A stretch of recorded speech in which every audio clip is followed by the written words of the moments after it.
Hey girl, welcome back. So, if you've been following me for quite some time, you know that back in 2016, I moved to Texas. I moved to Texas after being in Chicago. I stepped away from a job that I absolutely loved, but I knew that if I stayed, I would have been stuck. That's one thing that people don't talk to us enough about the ability to take the leap even when it looks crazy. And so I ended up moving to Texas and staying with my aunt for about 8 months. And when I tell you it was the most uncertain time of my life, I had no clue what I was doing. I had to start completely over. Thank God for my aunt because she was my safe space, allowing me to get myself together, to give me time to catch my breath and figure out what I wanted to do.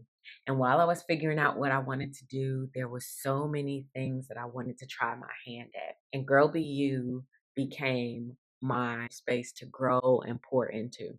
And so as I began writing blogs and started really just pouring into that community, I realized that, this is really something that I like doing. While doing that, I ended up working a lot of different jobs and making a whole lot of friends. And one particular job that I had, I was a concierge, which I realized that not only was Girl Be You my thing and the thing that I was literally pouring all of my efforts into, I also wanted to create a space for Black women to grow through conversation because who don't like running their mouth?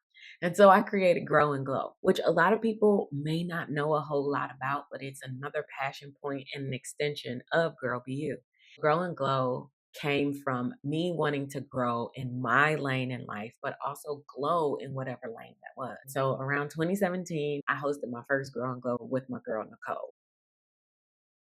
After a couple times of doing it, I didn't feel that I was popping off the way I wanted to. That's why consistency and showing up is so important. You have to remove self doubt. You got to believe in yourself and just do it. I ended up moving back to Chicago before the pandemic. I said, I'm going to try my hand one more time at this Grow and Glow thing. And while there, I hosted three. I hosted three Grow and Glows, and it was amazing. And I just felt so revitalized doing it. And then the pandemic hit.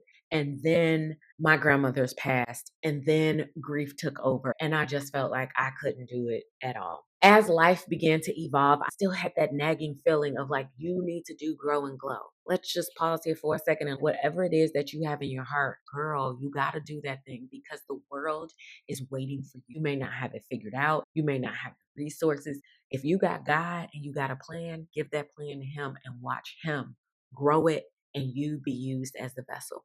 So fast forward, girl ended up getting married. We ended up moving back to Texas. One thing people don't tell you about when you hit your 40s and when life starts changing, things that used to work doesn't necessarily feed you anymore. So you have to start doing the things that feed you and find your way. Being here in Texas the second time around, it's been quite interesting because I am not the same person that I was when I was here the first time. Who I am now has evolved completely, literally so many years later. And I can't believe that it was so long ago that I was here the first time. As I got settled into being a new wife and living in a new location, not all of the same friends, and they all have lives. I had to figure out, what do I want to do? And what came tapping me on my shoulder? Grow and Glow. This time, I'm going to believe in myself. This time, I'm going to have faith and delusion. This time, I'm just going to be consistent. This time, I'm not going to look around at what it looks like. This time, I'm just going to do it. No matter what it looks like, I'm going to plan it. I'm going to show up. And I don't care if two people come. I'm going to keep doing it because that's what's important. I wanted to just share with you what Grow and Glow was, how we got here, and what it looks like. If you're in the Dallas area and you want to be a part, go to the website. Check it out. And with that being said, I wanted to share this exclusive Grow and Glow conversation with me and three of my good girlfriends, Jessica, Jasmine, and Brionne. All three of these ladies have made such a huge impact on my life. Jasmine actually did my makeup for my wedding and has been my friend since I was a little girl. Jessica and I went to college together and we started off a little bumpy, but we are definitely friends. And Brionne, she used to take care of my nails. Y'all don't look at my nails right now. I wish she was in Dallas, but we're going to get it figured out. But these women are so amazing, so inspiring. And this is what Girl and Glow is all about. It's about carving out a space, curating conversations, and building community. And I hope that you enjoy this conversation.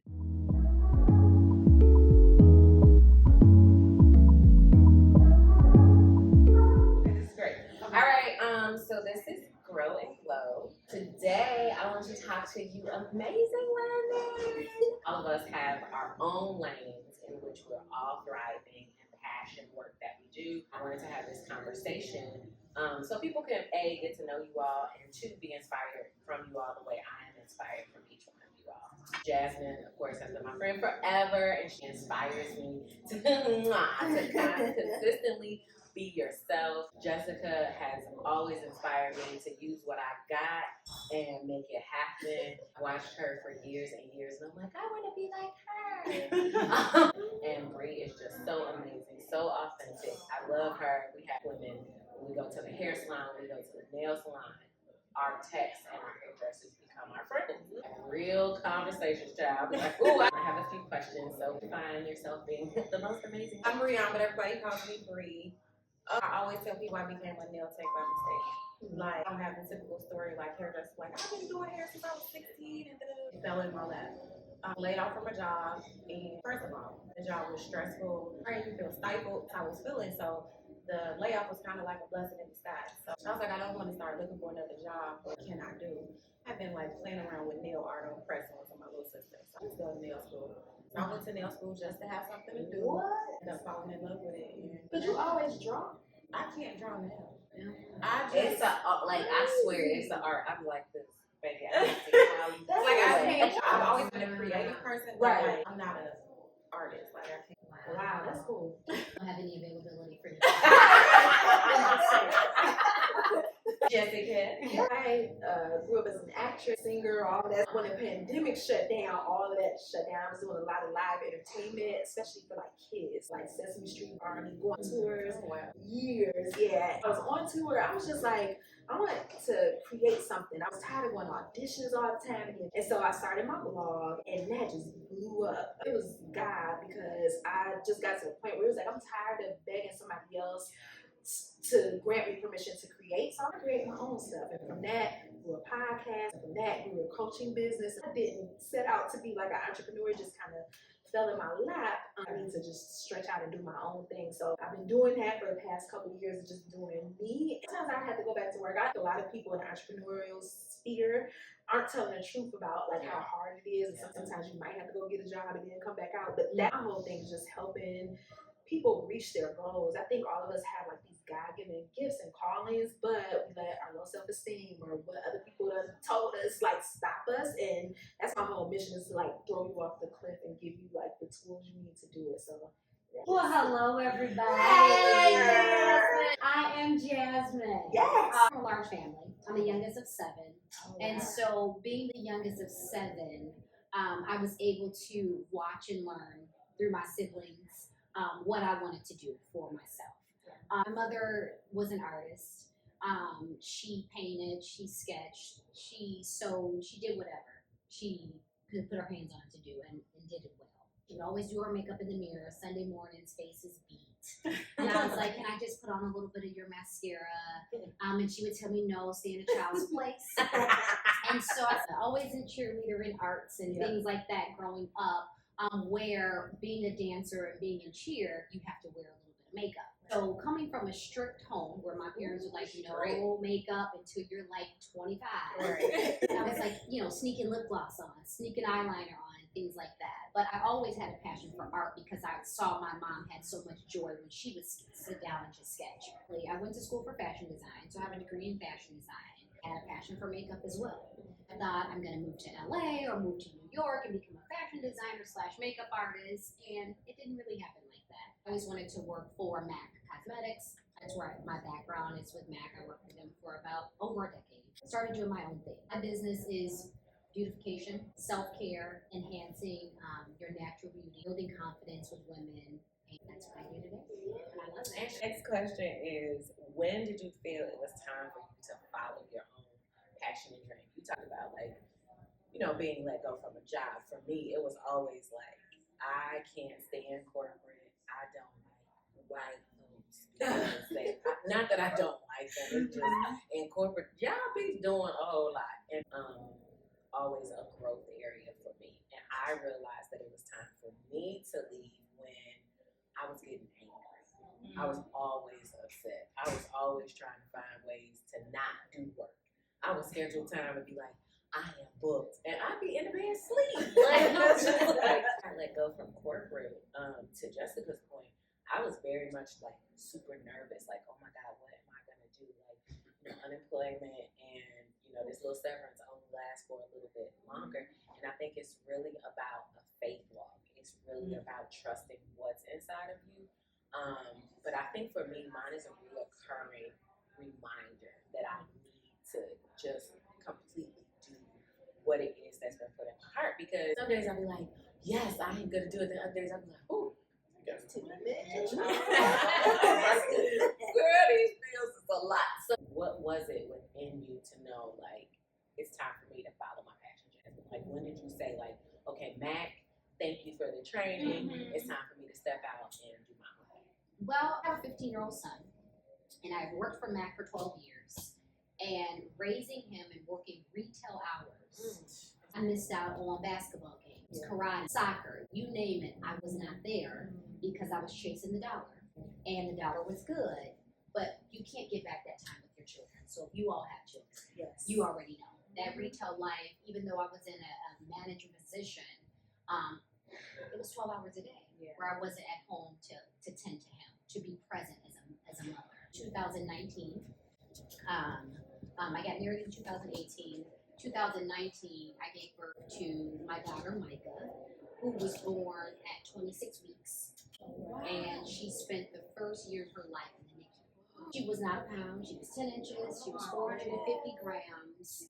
It was something I'd never seen. Was familiar with NICU and preemies because my daughter, different story.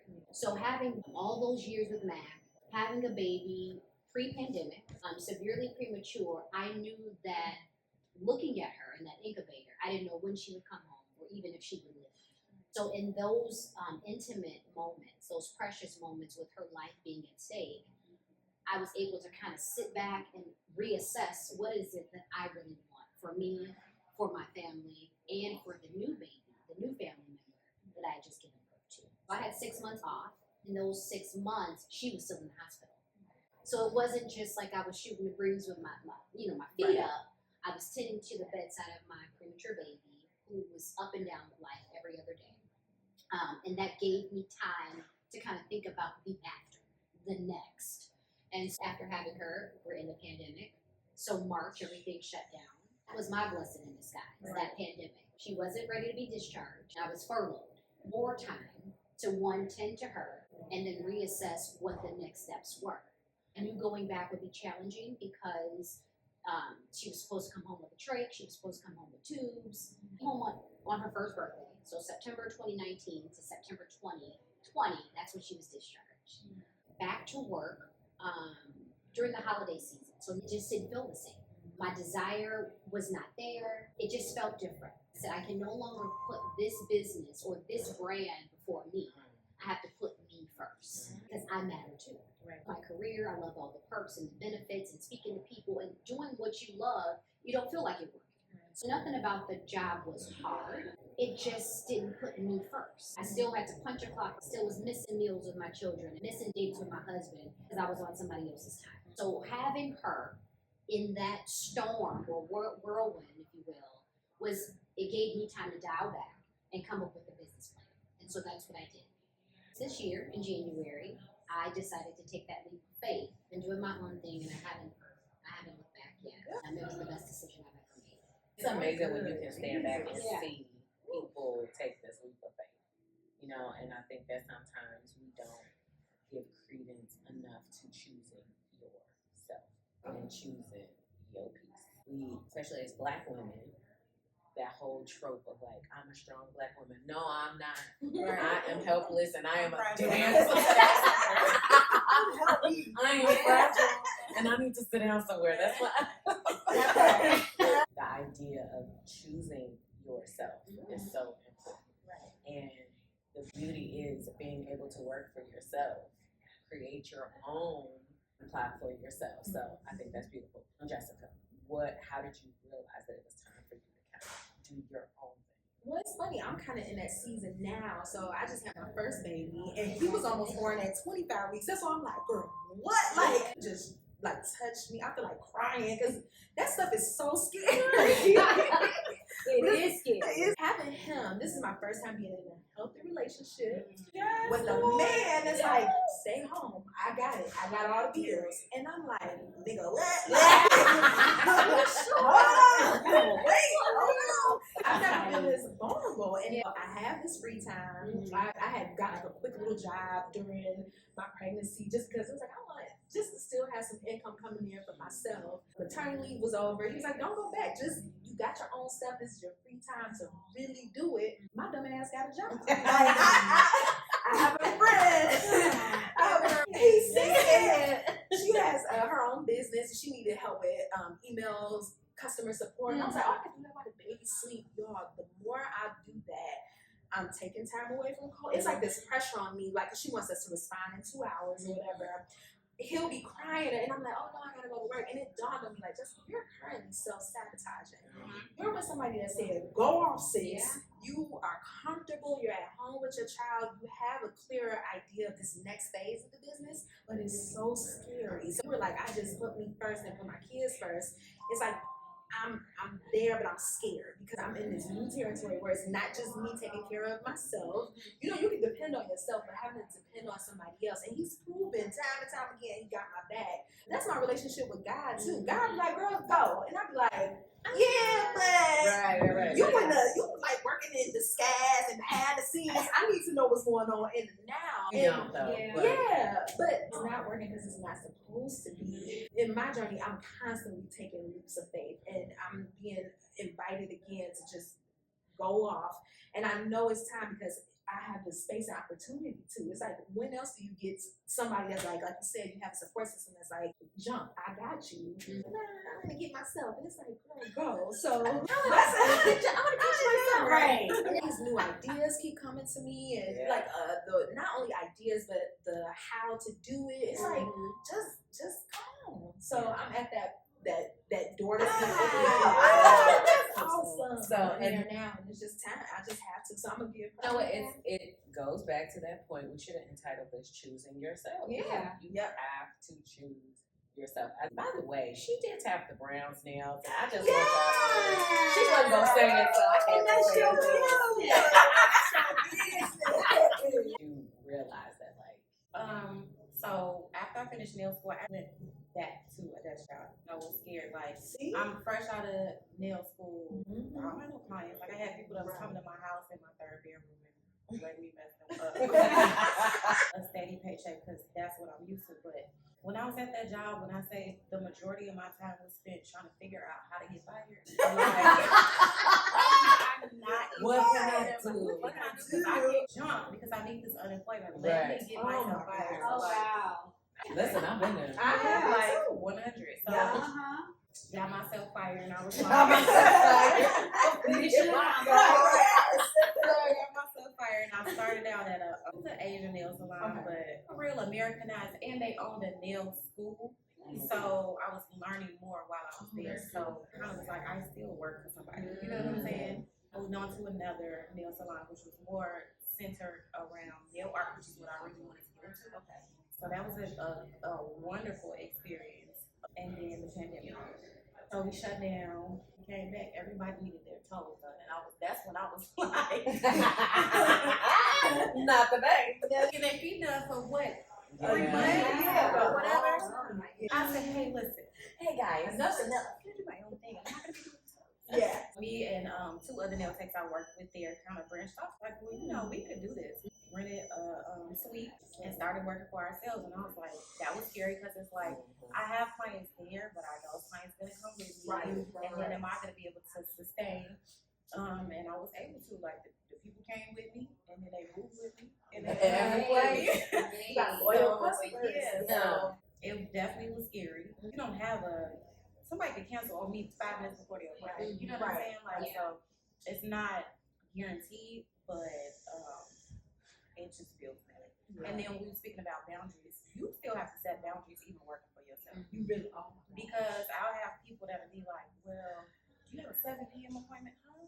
No. Like, I gotta go home. And at first I used to be like, okay, well, I will stay and take you. Like, I'm not doing that no more. I feel like I have so many questions, but I want to kind of venture off from our questions that I did kind of prepare for and talk about this idea of rest. For me, it's real personal because I have grown up in an environment, a church environment, that it's like, you know, you got to work while it is day. And you got to fulfill the mission and the passion that God has given you. Because you don't want the Lord to crack the sky before you do what you, and it is so, and little, and the reason I want to bring this up because I had therapy this week, and one of the things that I was talking about with my therapist is like, I don't feel like I'm doing enough. I don't feel like I am, you know, doing all the things that I need to do. Like I wanted to do this and I wanted to do that, and she's like, right. And so she was able to, this is why I feel like therapy is so important for people, because she was able to identify readily for me. She's like, let's pause and let's look at your past 2 years and let's look at all the loss that you had. Let's look at the loss of your grandma, your family friends, the change in jobs, moving from one place to another, changing the dynamics of your relationships with your family, creating boundaries, you know, choosing yourself. And when she said, it's a lot. You've been working. It's a lot. You've been working. Yeah. And so sometimes we don't take the time to really evaluate that. And so we have these lofty dreams about ourselves and what we want to do. And we miss the part about rest because we're like, I gotta take care of me. I don't know what's gonna happen behind the scenes. I gotta pay these bills. What is your relationship with rest? I'm like, mine is terrible. But what I will say is that people are always like, you don't work on weekends. That's my rest. You know what I mean? Like I feel like I'm expected to be available on weekends. But I got a child, and if every weekend I'm like, I gotta work, you about to be with your grandma, you about to be with your daddy, like that's not fair to him. Right. I need to recharge. So I do feel like I'm going throughout the week, like I'm working, but my weekend is my rest. good for you. That's a big boundary. Yeah. In the beauty world, that's huge. So good for you. She also has great boundaries of like, no, I'm not taking now. It's like, can I? No. It's no. Yeah. But I used to be like, Jessica, what's your relationship? Now I'm learning like to sit my tail down. Like that baby will having a shower, just any big life changes just teach you like to slow down. I'm like you, like let me try to fit everything in a day, and he like it might take me an hour to put him down. After that, it's like, well, shoot, I'm asking to go to sleep too. So he's teaching me to just slow down, and even that's a trust that all the work, all the dishes, all the business will get done eventually. But I was such a big proponent for like girl boss and hustle culture. Now I'm like, child, it's just gonna happen when it happens. And so now I'm learning to just sleep when the baby sleeps, just do all those things. But I used to be awful. It was like, I don't want to rest because I might miss it. And it's just like, do you think God works like he rested on Sunday? Like you get to rest too. So I'm getting better. Getting better. Jasmine. Opportunity lies with rest, in my life. If I could just be real. I'm not an early riser, so I will say that I have, I have good sleep habits, but when it comes to work ethic and work-life balance, even though I work for myself, I don't think that it exists solely right now, if that makes any sense. But like, if I go to bed at midnight or 1 o'clock, I'm up at like 8:30, 9 o'clock. So that's my rest. But as far as once I'm up until midnight again, 1 o'clock, I'm busy. And that has a lot to do with my 2 children, 2 toddlers, my 1 teenager, my husband, giving myself to my family, Trying to clean up, trying to cook, trying to be present as a mom in all my roles, wearing all my hats. I feel like I could probably rest more and take a day to just relax. I could take an entire day to just focus on me and my self care. But I haven't found it quite yet.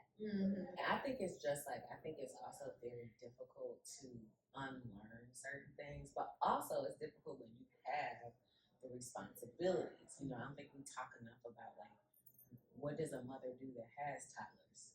You can't tell her to go take a bubble bath when the kids need lunch. It's like, what's that? No, so I think that Right.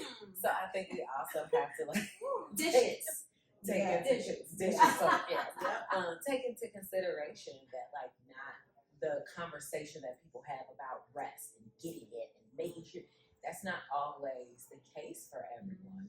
My rest for me is being like, I have done enough today.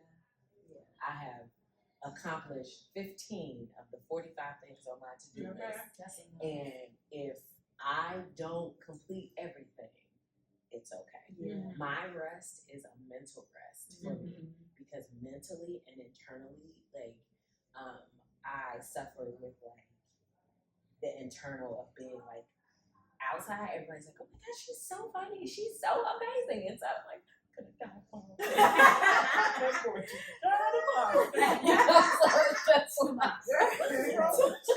Because same way. Because people don't. It's like high functioning anxiety. Like, I didn't even know that was a real thing until I went to therapy. And my therapist was like, baby, you have high functioning anxiety? Do I? Because my whole life I've always been like, show up, be on time, don't be late, and that right there will wear your brain the fuck out. Okay, so now I just be like, okay, if I get there 5 minutes late, the world is not gonna stop. Yes. She's like, I don't have no issue with it. 5 minutes late. You said I'm gonna get there. So, but that's the unlearning, right? It's unlearning a lot of things that we thought through or thought to be true. Okay, last question. What is your one piece of advice for someone who is struggling with the idea of like, this isn't enough, I need to jump, I need to do the thing that's in my heart? What is your advice to them? I would say you're never ready. You're never going to be ready. You really gotta do it like with a risk within reason. You know what I'm saying? Like, don't do nothing ridiculous. Like, I'm just gonna quit my job. You don't got no savings. Your baby needs a similar. You know what I'm saying? Like, like if you maybe scale back from what you're doing, get you a part-time job while you can pursue whatever else. But I say don't hold off. Like, plant those little seeds at least. If you can't just jump, you can't just leap. Just at least plant seeds because you never gonna be ready. I would say while you're at work, make work for you. Like you were saying, listen, while you at Mac or you at the nail tech, let me learn as much as I can and trip off of my job until I'm ready to leave. When I was on tour, we got all these hotel points and people would use them to stay for hotels, but I found out like Marriott had its own like website where you could buy MacBooks, camera equipment, just all this stuff. I was using my points to get Macs and iPads and cameras and building up my business and learning on the side, like all that production stuff. It was helping me with my stuff. So before you take the leap, utilize everything that job has for you, whatever classes, and then take the leap of faith. Yeah. I think to piggyback off of Bree, you are never ready. But if you don't take the leap, when will you ever? Right. And realizing that when you fail, because you will, you're going to fall a bunch of times. You're going to fall. Take the leap knowing that you're going to fall. But how hard will it be, to get back up again and to keep pursuing you? Every success story, every TED Talk I've ever heard, every coaching I've ever been a part of, the greater the test, the bigger the testimony. The greater the fall, the bigger the climb, and so I feel like I haven't even anniversaried my first year of entrepreneurship and being in my own business, and I've fallen a couple times. I've had some months where it hasn't looked like the previous month, but you have to just think about where you're going, keep your eye on the main goal, and keep pushing. you're gonna fall. Yeah. You are going to fail. You have to get up and keep doing it again. Yes. I just love this. Thank y'all for being a part. Thank you for having Thank us. you for coming running your mouth. Because, you know, I've learned that's what I'm going to do. Run this here mouth. You know? So thank y'all. I really, really hope that you enjoyed that conversation. That conversation will always be so special to me, as it was a place where we really shared about the things that we were facing and the passions that we have in our lives. I hope that you, if you're in Dallas, make sure that you join me and check out the website to be a part of the next Grow and Glow. Until next time, bye y'all.